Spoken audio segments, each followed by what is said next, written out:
1927 ஆண்டு விருதுநகர் மாவட்டத்தில் நாராயணதேவர் என்பவருக்கு மகளாக பிறந்தவர்தான் நடிகை என் லட்சுமி.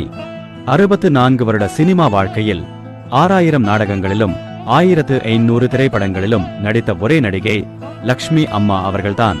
தனது வாழ்நாள் முழுவதும் ஜமீன் போல் வாழ்ந்து சினிமாவில்தான் சம்பாதித்த மொத்த சொத்துக்களையும் 20 அனாதை ஆசிரமங்கள் கட்டி அதற்கே அனைத்தையும் எழுதி வைத்த ஒப்பற்ற நடிகை என் லட்சுமி கடந்த 2012 ஆண்டு மாரடைப்பு ஏற்பட்டு சென்னையில் தனது 85 வயதில் காலமானார்.